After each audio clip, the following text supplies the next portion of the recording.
Pernikahan yang sudah berjalan selama 6 tahun tersebut akhirnya harus kandas dikarenakan masalah yang berasal dari keluarga besar Zai. Intinya istri Zai lebih memilih pisah atau cerai setelah sekian tahun diam dan selalu mengalah diperlakukan layaknya orang asing di rumah sang mertua. Zai sedikit pun tak menyalahkan keputusan istrinya untuk pergi, namun yang ia sesali adalah ketidaktegasannya dalam membela sang istri di hadapan keluarga besarnya. Dan hari itu adalah hari di mana semuanya sudah berakhir. Ia tak bisa lagi berbuat apa-apa selain menuruti keinginan sang istri untuk berpisah. Singkatnya, setelah melewati proses perceraian yang benar-benar membuatnya stres, kini dia sudah resmi menyandang status barunya sebagai duda anak satu pada usia 28 tahun. Zai nampak murung. Waktu itu, ia tengah duduk di dalam sebuah bus yang menuju ke Kalimantan Tengah. Matanya menatap pepohonan karet yang berbaris di sepanjang perjalanan. Pikirannya melayang jauh mengingat kenangan-kenangan indah yang pernah dia lalui bersama anak dan istrinya dulunya. Bagaimana mungkin aku bisa melupakan kalian? Isaknya dalam diam. Sesekali pemuda yang duduk di sebelah Zai nampak melirik ke arahnya. Dan saat bus berhenti untuk beristirahat, Zai sama sekali tak bergeming dari atas kursinya. Ia hanya menatap orang-orang yang menggunakan waktu istirahat tersebut untuk makan ataupun buang air di toilet umum. "Tujuan kamu kemana?" tanya seorang bapak-bapak berpakaian sangat necis. Saya sendiri pun tidak tahu tujuan saya kemana," jawab Zai dengan suara yang sedikit serak. "Waduh, tidak mungkin kalau tidak tahu tujuan," ujar si bapak-bapak sebelum melanjutkan langkahnya menuju ke bangku depan. Zai tak terlalu menanggapi ocehan orang tersebut, lalu kemudian ia mulai melanjutkan lamunannya. Sampai satu persatu penumpang yang tadinya turun, kini sudah kembali naik ke dalam bus. Tak terasa malam lewat begitu cepatnya, pagi pun telah tiba, bus sudah memasuki area terminal Muara Tewe. Zai keluar, matanya tertuju pada salah satu ODGJ yang sedang berbicara sendiri di salah satu sudut terminal. Ada juga beberapa tukang ojek yang mencari penumpang, nampak berebut menanyakan tujuan pada setiap penumpang bus yang baru turun.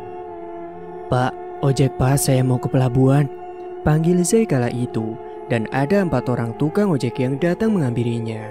Zai menatap satu persatu orang tersebut, lalu kemudian memilih yang paling tua di antara semuanya.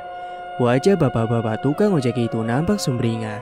Beliau lalu berlari-lari kecil menuju ke arah motornya terparkir. Ketika berada di atas motor, bapak itu mulai mengajak Zai untuk mengobrol. "Mau kemana, Dek?" "Mau ke tempat yang tenang, Pak. Ingin mencernihkan sedikit pikiran saya yang sedang keruh," jawab Zai seadanya. Mendengar hal itu, bapak-bapak tukang ojek pun hanya terdiam. "Kira-kira Bapak tahu tidak hutan yang bisa didatangi yang juga nyaman untuk menyendiri?" tanya Zai tiba-tiba. "Wah, kalau untuk hutannya di sini banyak sekali hutan, Dek. Tapi tidak semuanya yang bisa dimasuki sembarangan." "Oh, tenang aja, Pak. Saya sendiri pun hanya ingin berada di pinggir hutan saja, tidak sampai masuk ke dalam." "Kalau begitu, nanti sama orang mesin motornya adik bilang saja ingin ke desa B. Nah, dari desa itu nanti nyebrang lagi, lalu naik ke atas ikut angkutan batubara. Nah, terus nanti adik bilang sama sopirnya untuk singgah di simpang jalan desa B. Lalu adik jalan kaki saja selama beberapa jam melalui jalur kiri. Jangan lewat kanan, karena jalur kanan itu ke arah masuk ke desa. Nah, setelah itu adik akan menemukan hutan yang bagus. Tapi saya sendiri juga belum pernah ke sana, melainkan hanya dapat info dari teman-teman yang mencari madu hutan di sekitar sana," jelas si bapak-bapak itu. Tidak lama kemudian mereka pun akhirnya sampai di pelabuhan. "Wah, terima kasih banyak ya Pak atas infonya," ucap Zai seraya memberikan uang 50 ribuan pada bapak tersebut. "Wah, kebanyakan ini, Dek. Ongkosnya cuma 20 ribu aja." "Gak usah, Pak. Simpen aja kembaliannya buat Bapak," ucap Zai sambil tersenyum. Dan setelah membeli beberapa bahan makanan dan sekardus mie instan, Zai naik ke atas mesin motor berwarna biru oranye berlukiskan naga air tersebut. Sesekali Zai mencuri pandang pada pasangan suami istri yang nampak sangat bahagia sedang bercanda dengan anak laki-lakinya yang kira-kira saat itu berusia sekitar 4 tahunan lebih. Dan ia membayangkan kalau itu adalah dia dan anak istrinya. Namun ketika dia tersadar dari lamunan, dia kembali pada kenyataannya yang pahit. Ketika mesin motor sudah mulai jalan, anak kecil laki-laki itu entah kenapa tiba-tiba mendatangi Zai dan mengambil satu bungkus roti miliknya. Sang ibu bergegas menangkap tangan anaknya, namun Zai mencegah. "Biarkan saja mbak, tidak apa-apa. Sini dek, ambil rotinya," ucap Zai tersenyum menatap anak laki-laki itu. "Bilang terima kasih dulu sama omnya," ujar sang ayah menunjuk ke arah Zai. "Makasih ya om." Zai pun mengangguk sembari melebarkan senyum pada anak kecil tersebut. Hatinya tiba-tiba merasa sangat rindu pada anaknya sendiri. Singkat waktu, mesin motor merapat di sebuah lanting di desa pinggiran Sungai Barito. Beberapa penumpang terlihat sedang turun, termasuk pasangan suami istri yang membawa anak laki-laki tadi. Zai melambaikan tangan ke arah si anak kecil yang juga membalas lambaiannya. "Ini desa apa ya pak?" "Lola, memangnya kamu mau kemana?" "Saya mau ke desa B pak." "Oh, mau ke situ? Masih setengah jam lagi dari sini mas. Lebih baik kamu katakan dulu tujuanmu sama yang nyupir mesin motor ini. Soalnya ini mesin motornya terus kepuruk jauh," ujar bapak-bapak itu nyaris tanpa senyum di wajahnya. Namun perkataannya terdengar cukup ramah sekali. Mendengar hal itu, membuat Zai lantas bergegas menemui si penyupir mesin motor. Setelah itu barulah ia lega dan duduk kembali di dekat tasnya berada. Bapak-bapak tadi nampak sudah bersiap-siap merapikan barang bawaannya ketika ujung desa lainnya mulai terlihat di depan. Singkat waktu, sudah menjelang malam ketika Zai sudah sampai di persimpangan jalan desa P. Zai sedikit kebingungan karena di tempat itu sinyal HP-nya benar-benar hilang. Dan walaupun jam di HP-nya sudah menunjukkan pukul 6 lebih, namun tak terdengar suara azan sama sekali. Zai berjalan di tengah gelapnya malam dengan hanya ditemani sebatang senter yang nyalanya pun sudah kian meredup karena tadi ia lupa untuk mengganti baterai yang baru. Tiba-tiba terdengar suara motor dari arah belakang diiringi dengan lampu yang menyorot ke arah Zai berdiri. Dan orang itu menyapa Zai dengan bahasa Dayak Murung. Namun Zai tidak mengerti bahasa tersebut. "Kamu mau kemana?" ulang orang tersebut bertanya kembali dengan menggunakan bahasa Indonesia. "Saya mau ke hutan." Dua orang laki-laki yang masing-masing memakai senter di kepalanya itu nampak mengerutkan kening mereka. "Malam-malam begini kamu mau ke hutan?" tanyanya lagi memastikan. "Sebenarnya tidak juga pak. Karena malam dan saya juga tidak ada tujuan, jadi ya saya jalan saja sambil mencari-cari sungai buat masak mie." "Kalau begitu kamu ikut kami aja untuk istirahat sejenak dan kamu bisa melanjutkan perjalananmu besok hari." Merasa itu adalah sebuah kesempatan bagus, Zai pun tak menyia-nyiakan tawaran kedua orang itu. Mereka bertiga pun naik berboncengan lalu melanjutkan perjalanan menuju ke desa. Di tengah perjalanan, Zai melihat simpang ke jalur kiri seperti yang dikatakan oleh bapak-bapak tukang ojek tadi. Dan sekitar 20 menit masuk ke jalur kanan, mereka pun sampai di sebuah desa. Motor karisma itu memasuki sebuah halaman rumah yang banyak sekali terdapat anjingnya. Beberapa di antaranya menyala ke arah Zai, membuat ia sedikit takut dan kakinya gemetar. Orang itu pun menunjuk ke arah anjing besar berwarna hitam tersebut dan kemudian anjing itu langsung terduduk. Beberapa orang yang berada di dalam rumah nampak keluar semua dan menatap lekat ke arah Zai. Zai pun sedikit kikuk diperhatikan seperti itu. "Maafkan ya kalau anjing-anjing kami tadi mengganggumu." "Gak apa-apa pak, tadi saya cuma kaget." Dan setelahnya Zai dipersilakan untuk mandi dan bebersih. Dan setelahnya Zai pun disuguhi kopi dan singkong bakar yang masih hangat. Tapi dari gelasnya nampak sangat berbeda dengan yang digunakan orang-orang di rumah tersebut. "Maaf sebelumnya ya nak, bukan maksud kami membedakan. Tapi ini gelasnya dan juga peralatan yang lain pun memang khusus untuk saudara-saudara yang masih muslim. Jadi tidak dicampur dengan yang kami pakai sehari-hari. Karena kami tahu kalau kamu ini adalah orang muslim. Jadi kami harus memperlakukanmu sesuai agamamu. Karena gelas dan piring-piring yang kami pakai semuanya sudah bekas babi. Ujar ibu-ibu yang cukup berumur itu terdengar sangat ramah. Iya bu, nggak masalah kok. Saya sudah diterima di sini saja, sudah sangat berterima kasih. Kami tidak akan membiarkan seorang tidur di jalanan, sementara kami masih punya rumah. Ayo silakan dimakan ya nak. Singkat waktu, keesokan harinya, ketika Zai dan penghuni rumah itu baru selesai sarapan, tiba-tiba datang seorang anak laki-laki berusia 14 tahunan. Wajahnya nampak tegang. Orang tua Ius mati, ujarnya terengah-engah. Wajah orang yang berada di rumah itu juga ikut menegang. Zai yang tidak tahu apa-apa itu pun merasa bingung. Ditambah lagi ia tak mengerti sama sekali arti perkataan anak itu. Sebaiknya kamu jangan kemana-mana dulu. Karena orang tua itu sudah mati, dia pasti bangkit. Ujar lelaki itu pada Zai. Namun dia tak menjelaskan siapa orang tua yang dimaksudkan tersebut. Zai yang tidak tahu apa-apa ditambah bingung dengan apa yang dimaksud oleh orang-orang tersebut, akhirnya memutuskan untuk pamit dan meneruskan kembali perjalanannya meski sudah ditahan oleh ibu-ibu tua pemilik rumah itu. Singkatnya setengah jam lebih dia berjalan menuju ke simpang jalur kiri, dan ketika dia sampai di pinggiran hutan, dia terlebih dulu duduk untuk beristirahat.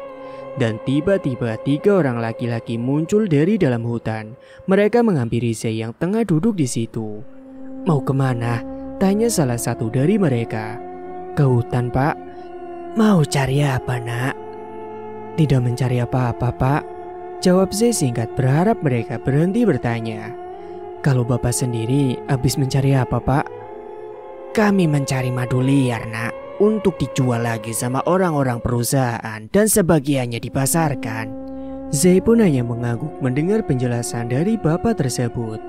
Tapi bapakku nggak ada bekas sengatan lebah. Ini trik biasa, kalau kami mencari madu tidak akan digigit lebah. Walaupun ibaratnya kami telanjang naik ke atas pohon. Tidak semua orang bisa, tapi bisa hanya dengan menggigit daun saja. Lebah-lebah itu tidak akan menggigit kami. Apa kalian ini? Tidak semudah seperti yang 2 orang ini bicarakan nak. Kami ada doa-doa khusus agar tidak digigit lebah, ujar bapak-bapak yang lebih tua. Zai pun hanya mengangguk menimpali mereka. Mereka kemudian melanjutkan obrolan panjang sembari merehatkan badan yang sudah basah oleh keringat. Saya lihat dari wajah anak ini sepertinya sedang tidak baik-baik saja. Kalau memang sedang banyak pikiran, lebih baik jangan masuk ke hutan dulu. Takutnya nanti terjadi sesuatu padamu, ujar bapak-bapak yang lebih tua.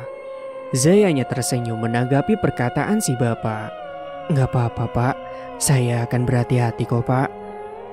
Oh iya, kalau kamu mau mendirikan tenda, sebaiknya jangan di dekat batu besar yang bentuknya mirip telunjuk raksasa itu ya nak. Pesan si bapak tua sebelum mereka pergi meninggalkan Zai sendirian. Setelah sekian menit kepergian orang-orang itu, akhirnya Zai pun melanjutkan perjalanan. Pikirannya terasa tenang ketika mulai memasuki area hutan liar tersebut. Dia terus berjalan menyusuri hutan di antara pepohonan yang menjulang tinggi dan rimbun. Dan tak terasa, Zai pun semakin masuk ke dalam hutan. Langkahnya terhenti ketika dia sudah sampai di daerah yang tanahnya lumayan datar dan bagus untuk mendirikan tenda. Setelah membersihkan di sekitaran tempat itu dari ranting-ranting dan semak-semak berduri, Zai pun mendirikan tendanya, lalu kemudian berjalan ke arah sungai kecil yang airnya nampak sangat jernih sekali. Dia mengambil sebotol besar untuk memasak mie. Hingga malam pun tiba. Angin berhembus sangat kencang malam itu, dan dari atas pepohonan terdengar suara retakan-retakan kayu akibat angin yang mampu membuat Zai keluar dari tendanya. Yang ia takutkan saat itu adalah sebuah cabang pohon besar yang jatuh menimpa tendanya. Ia mengarahkan senternya satu persatu ke arah pohon-pohon besar yang ada di sekitar tempat itu. Angin berhembus sangat kencang dan lagi-lagi terdengar suara kreot dari atas pohon. Dan setelah 3 jam berada di dalam ketegangan, akhirnya Zai pun bisa bernapas lega karena angin ribut sudah berhenti, berganti dengan gerimis-gerimis yang membuatnya seketika menjadi mengantuk. Namun baru saja ia terlelap dalam buaian mimpi, Zai dikagetkan dengan suara teriakan melengking yang terdengar sangat dekat dengannya. Zai pun terbangun, jantungnya berdetak 2 kali lebih cepat dari biasanya. Setelahnya Zai menunggu beberapa saat dengan perasaan yang tidak enak. Zai kemudian menghela napas lega. Apa mungkin tadi aku hanya bermimpi? Batinnya kala itu. Lalu kemudian setelah berpikir demikian, Zai pun kembali melanjutkan tidurnya. Tapi aneh, lagi-lagi ketika ia mulai terlelap, suara teriakan wanita yang melengking itu kembali terdengar. Kali ini suaranya lebih jelas, diikuti dengan tendanya yang seperti didorong-dorong dari luar. Hah, apa itu? Zai bergegas meraih senternya, lalu keluar dari tenda. Ia mengarahkan sorotan cahaya senternya ke segala arah di situ. Sekelebat bayangan hitam tiba-tiba terlihat berlari ke belakang pohon besar yang ada di sana. Namun saat Zai ingin menghampiri bayangan yang ia lihat itu, punggungnya terkena jatuhan ranting. Namun untung saja ranting tersebut hanya sebesar lengan bayi, jadi tidak menimbulkan luka yang serius di punggungnya. Merasa tak nyaman dengan keadaan itu, Zai lantas kembali masuk ke tenda. Kali ini dia cuma duduk dan tidak berani untuk melanjutkan tidurnya. Tiba-tiba saja, suara yang mirip seperti seseorang tengah menyeret sesuatu beberapa kali terdengar di sekitar tenda. Diiringi dengan suara-suara garununan, mirip seperti orang mengobrol, namun tidak terdengar jelas apa yang dibicarakan. Lalu kemudian suara-suara itu menghilang ketika angin mulai berembus kencang. Suara kereot dahan pepohonan yang bergesekan menimbulkan perasaan aneh pada Zai. Niat yang semulanya dia ingin menenangkan pikiran, kini malah harus dibuat cemas, takut dan rasa khawatir yang berlebih akibat kejadian malam itu. Saya izin menginap semalam saja, besok saya berjanji akan pulang, ucap Zai kala itu. Tapi tak ada respon, tentu saja karena saat itu ia hanya seorang diri di tengah hutan lebat tersebut. Malam itu terasa berjalan dengan sangat lambat. Belum lagi gangguan-gangguan itu mulai terasa semakin menjadi saat tengah malam. Bahkan ketika Zai baru saja berbaring, ia melihat tepat di atasnya ada kuku-kuku yang sangat panjang sekali. Tetapi ketika disoroti dengan senter, ia tak lagi melihat apa-apa. Aneh sekali. Singkat waktu menjelang pagi barulah Zai bisa tertidur, tapi itu pun tidak berlangsung lama karena kemudian ia terbangun oleh suara-suara riuh monyet-monyet hutan yang sedang mencari makanan. Kepala Zai terasa berat dan sedikit sakit karena hampir semalaman menahan kantuknya itu. Ia membuat susu hangat juga tak lupa merebus mie instan untuk sarapan. Setelah itu dia membereskan peralatan dan tendanya. Ia bermaksud untuk segera pulang. Tidak jauh dari bekas tendanya itu, Zai menemukan batu besar seperti yang dikatakan oleh bapak-bapak pencari madu hutan kemarin. Kenapa aku baru melihat batu itu di sini ya? Gumam Zai yang kebingungan. Padahal seingatnya kemarin, dia tidak melihat adanya batu di tempat itu. Setelah beberapa lama berjalan menyusuri jalanan yang sudah ia beri tanda kemarin, namun Zai seperti berjalan tanpa ujung dan hanya berputar-putar di tempat yang sama. Dan itu pun sudah terjadi lebih dari 3 kali. Zai mulai putus asa, apalagi hari sudah berlalu sangat cepat. Gelap pun bahkan sudah hampir mengambil alih. Akhirnya mau tak mau, Zai terpaksa harus mendirikan tenda di dekat batu besar tersebut. Dan setelah selesai dengan tendanya, ia lantas merebahkan tubuhnya yang sudah sangat letih tersebut di atas alas di dalam tendanya. Dalam sekejap saja, Zai pun tertidur dengan lelapnya tanpa ia sadari matahari benar-benar telah tenggelam. Awalnya tidak ada yang aneh, namun ketika waktu sudah mencapai tengah malam, angin dingin berembus menerbangkan bau pandan yang sangat menyengat. Tidak hanya sampai di situ, teror pun bahkan terus berlanjut. Sebuah ranting yang cukup besar dengan ujung yang runcing terjatuh tepat mengenai tenda dan hampir saja membuat Zai terluka jika dia tidak membalikkan badannya untuk mengambil senter. Akibat ranting itu, kini tenda Zai rusak parah sehingga membuat Zai terpaksa harus keluar. Untuk beberapa saat, Zai mengarahkan cahaya senternya itu ke segala arah untuk memastikan ia dalam keadaan aman dari hewan buas yang ada di sekitaran situ. Tapi anehnya, ada sebatang pohon yang dahannya terus bergoyang dan terlihat aneh dibandingkan dengan pohon-pohon yang lainnya yang tidak bergerak. Jelas gerakannya itu bukan karena angin. Angin dingin pun mulai berembus pelan, menerbangkan aroma pandan dan tembakau ampanan yang tercium begitu sangat menyengat. Sampai-sampai Zai berpikir bahwa itu adalah aroma tembakau dari orang lain yang berada di sana. Namun tentu itu salah, karena biasanya bau puda atau pandan ataupun tembakau linting di area hutan itu merupakan pertanda dari adanya makhluk halus atau biasa yang kami sebut adalah kambe. Namun Zai kala itu merasa yakin dengan perkiraannya bahwa itu adalah manusia. Zai akhirnya mengambil tasnya lalu berjalan mengikuti arah aroma tembakau itu berasal. Namun lama-kelamaan dia berjalan, aroma tembakau itu kian menipis hingga akhirnya menghilang di udara malam yang semakin dingin. Di tengah gelapnya malam, Zai berusaha mencari jalan kembali ke tendanya. Tubuhnya sudah menggigil karena rasa dingin yang menusuk ke dalam tulang.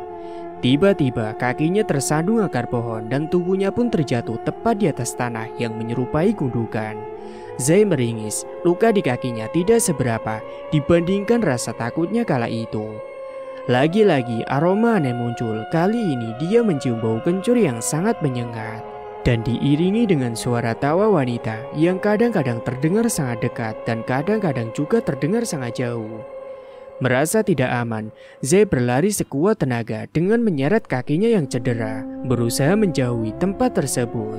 Namun beberapa saat kemudian, Zai pun kembali terjatuh. Zai pun kemudian berdiri. Dia berteriak keras menantang makhluk yang tertawa di balik kegelapan malam tersebut. "Keluar kau kalau berani, aku tidak takut," teriak Zai yang sudah merasa lelah dan juga putus asa.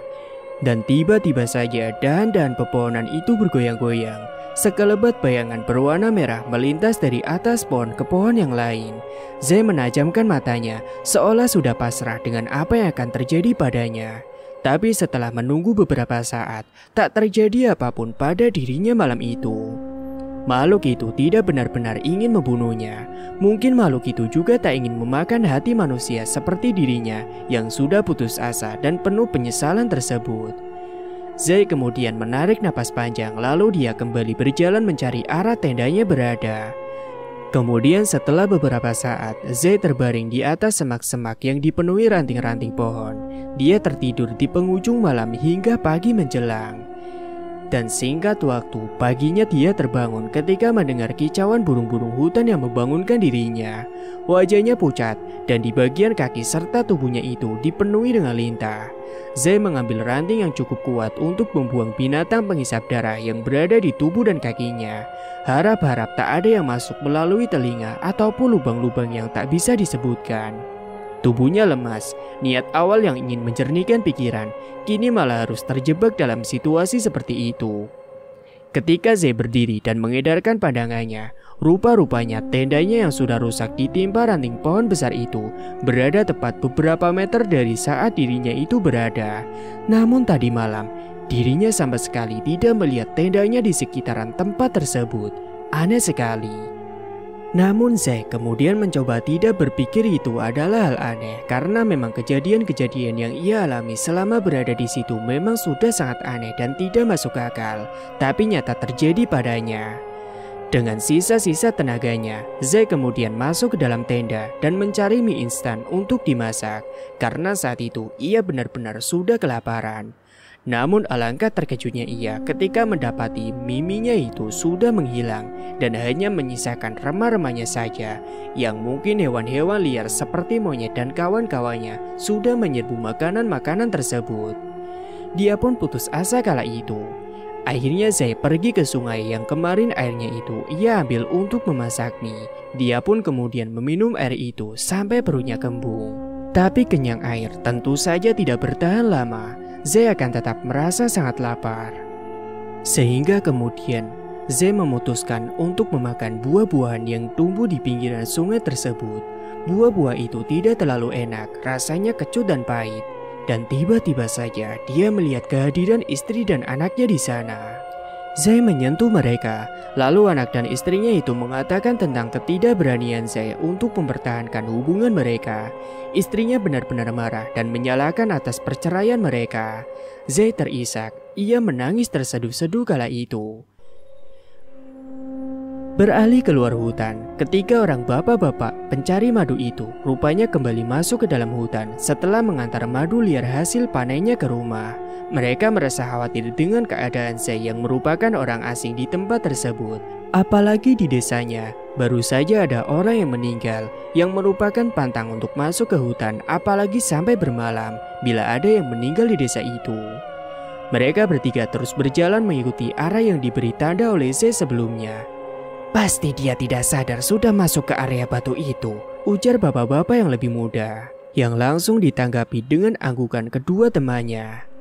Mau tak mau, mereka bertiga harus ikut masuk ke area batu tersebut yang dipercaya merupakan area perumahan gaib dari ratusan makhluk halus penunggu hutan itu. Dan batu itu merupakan simbol atau patok wilayah kekuasaan mereka, yang bila kita masuki, berarti kita berada di dalam wilayah mereka. Dan benar saja, saat ketiga bapak-bapak itu sampai di sana, mereka menemukan tenda Zai yang sudah rusak. Dan mereka bisa bernapas lega begitu mengetahui Zai tidak berada di dalamnya. Bapak-bapak itu terus mengitari area tersebut dengan mulut yang tak berhenti berkomat-kamit. Hingga sampai akhirnya mereka tiba di dekat sungai dan melihat Zai sudah seperti orang gila. Dia memeluk pohon dan terus memohon agar pohon itu tidak pergi meninggalkannya. Dan ketika Zai diajak pergi dari situ, dia malah meronta seraya menunjuk ke arah pohon yang tadi dia peluk, yang menganggap itu adalah istrinya. "Itu bukan istrimu," ujar bapak-bapak yang paling tua sembari menarik keras tangan Zai. Zai malah semakin terus meraung, berteriak histeris sambil menunjuk-nunjuk ke arah pohon yang ia kira istrinya tersebut. Dan singkat cerita, mereka bertiga akhirnya berhasil membawa Zai dengan paksa keluar dari area hutan itu. Setelah sebelumnya membuat janji di dekat batu itu kalau mereka akan kembali lagi ke sana dengan membawa makanan. Dan singkat waktu, hampir seminggu sudah keadaan Zai yang seperti orang gila tersebut hingga akhirnya dia mulai berangsur-angsur pulih setelah warga setempat membuatkan makanan dan mengantarkannya ke area batu atau area makhluk halus yang ada di hutan itu. Dan singkatnya setelah lebih dari 1 minggu kabur dari rumah, akhirnya Zai kembali ke rumah. Namun kini sosoknya jauh lebih tegas dibanding sebelumnya. Dia memutuskan untuk tinggal menyendiri jauh dari orang tuanya dan memilih untuk rujuk kembali bersama istrinya. Meski begitu, bagi Zai, pengalaman solo campingnya tersebut tak akan pernah dia lupakan. Bahkan sampai saat ini, bila dia mencium aroma pandan, tembakau ataupun kencur, Zai selalu teringat akan kejadian-kejadian mengerikan waktu berada di dalam hutan itu. Tamat. Cerita pun selesai. Dan itulah cerita yang Mang Ripan bawakan kali ini. Terima kasih bagi kalian yang sudah menyimak cerita sampai akhir. Dan jangan lupa nantikan cerita terbaru lainnya yang akan Mang Ripan bawakan. Semoga kalian semua sehat selalu di sana, agar tidak ketinggalan updatean dari Mang Ripan. Dan sampai jumpa lagi di cerita berikutnya.